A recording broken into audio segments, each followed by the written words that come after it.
আসসালামু আলাইকুম।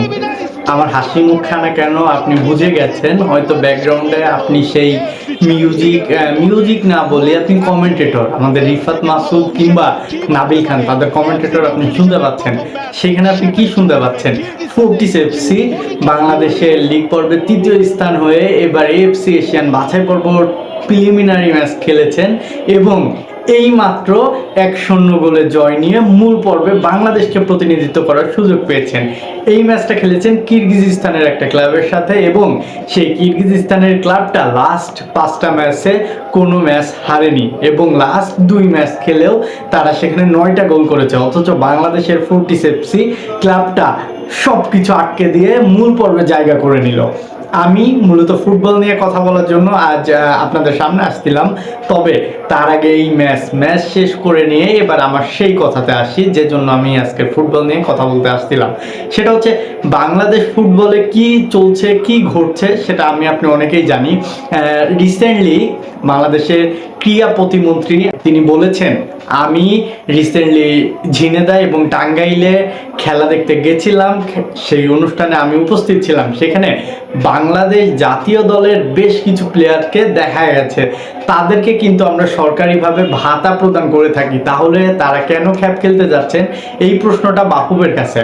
আমি বাফুফের একজন কর্মকর্তা বা আমাদের বাংলাদেশ কোচ হ্যাভিয়ার ক্যাব্রেরা যখন ছিল, তার অধীনে থাকা একজন কোচ, সে ভদ্রলোকের নামটা আমার ঠিক মনে আসছে না, সেই ভদ্রলোক বলেছিল যে বাইরে যারা সুযোগ পায় না, হামজা চৌধুরীদেরকে উদ্দেশ্য করে বলেছিল, বাইরে যারা সুযোগ পায় না তারাই বাংলাদেশে খেলতে চায়। তাহলে বাংলাদেশের এই যে জাতীয় দলে যারা আছে তাদের কি হবে? তারা নিজেরাই সেই জায়গাটা দেখিয়ে নিচ্ছেন।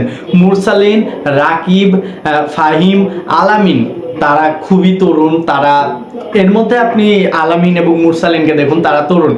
মুরসালিন নাকি বেশ কিছুদিন আগে দেশের বাইরের বিভিন্ন ক্লাব থেকে সুযোগও পাচ্ছিলেন, এইটা নিয়েও আমাদের অনেক কথা হচ্ছিল, কিন্তু তারা এই মুহূর্তে সেই বাইরের দেশের সুযোগগুলোকে কাজে না লাগিয়ে তিনি আছেন টাঙ্গাইলে, তিনি আছেন ঝিনেদাতে। এইটার কোনো মানে হয় না এবং তারা রীতিমতো আমাদের মতো ফ্যান বা যারা এই বাংলাদেশ ফুটবলকে ফলো করে, বাংলাদেশ ফুটবলের কালচারের সাথে একটু মিশে যাইতে চাই, তাদেরকে রীতিমতো ক্রাইমে পরিণত করছে এই মুরসালিন, ফাহিম, ফয়সালরা। বাফুফে প্রেসিডেন্ট তাবিদ আওয়াল তিনিও বলেছেন যে এই বিষয়টা আমি খতিয়ে দেখব এবং যদি কোনো প্রমাণ বা কোনো কিছু পাওয়া যায় অবশ্যই আমি তাদের বিরুদ্ধে অ্যাকশন নেব।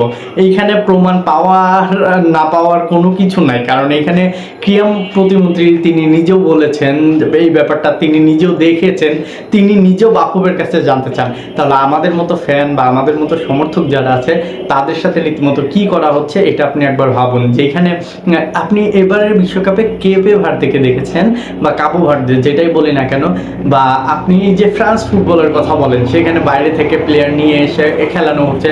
ভাই, বাইরে থেকে আমাদের প্লেয়ার আসতেছে, তোমরা তাদের সাথে খেলবা, নিজেদের আরও স্কিলটা বাড়াইতে পারবা, নিজেদের আরও দক্ষতা বা অন্যান্য যে ড্রিবলিং যেটাই বলি না কেন সেটা বাড়াইতে পারবা, সেটা নিয়ে কাজ করতে পারবা।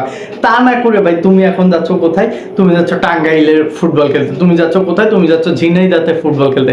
এটা কোনো মানে আছে ভাই? এটার কোনো মানে নাই। রীতিমতো এটাকে আরও আমাদের সাথে ক্রাইম করা হচ্ছে। বরঞ্চ আমি বাফুফের কাছে বলবো, আপনি তাদেরকে বাদ দিয়ে দিন, তাদেরকে বসিয়ে দিন, তাদের ভাতা প্রদানও বাদ দিয়ে দিন। আপনি এই যে ভাতা নিয়ে কথা বলতে হলো, আপনি হামজা চৌধুরীর কথা, আপনি সামিদ সোমদের কথা বলুন, তারা যে টিকিটে ফ্লাই করে বা এটা ওটা কস্টিং করে আসছে সব হয়তো বাফুফে দিয়ে থাকছে, তবে তারা যদি না এসে এই সময়টাতে তারা নিজেদেরকে আরও বাড়িয়ে নেওয়ার চেষ্টা করতো, তাহলে অবশ্যই কিন্তু তারা আরও ভালো জায়গায় যাইতে পারতো। কিন্তু তারা আমাদের জন্মভূমি, আমাদের মাতৃভূমি, তাদেরও শিকড়ের টানেই তারা আমাদের এই বাংলাদেশে আসতেন, তারা বাংলাদেশকে প্রতিনিধিত্ব করার চেষ্টা করছেন, বাংলাদেশকে হৃদয়ে ধারণ করার চেষ্টা করছেন। অথচ আমরা বাংলায় জন্ম নেওয়া যে ছেলেগুলা, তারা হৃদয় থেকে বাংলাদেশকে বের করে দিচ্ছেন। তাদের কাছে একদম জন্মস্থানটাই, মানে হয়তো কেউ ঝিনাইদহে জন্মেছেন, কেউ টাঙ্গাইলে জন্মেছেন, তাদের কাছে জন্মস্থানটাই নট জন্মভূমি, এই জন্মস্থানটাকেই তারা প্রাধান্য দিয়ে তারা বেশ উপরের দিকে রাখছেন। তাই আমার কাছে বিশেষভাবে আমি মনে করি বাফুফে বা ক্রীড়ামন্ত্রীদেরকে উচিত তাদেরকে একেবারের জন্য বসিয়ে দেওয়া, তারা ওই খ্যাপের মাঠেই যাক, তারা ওই খ্যাপ বা লোকাল ফুটবল যেটাই বলি না কেন তারা সেটাই খেলে। ধন্যবাদ।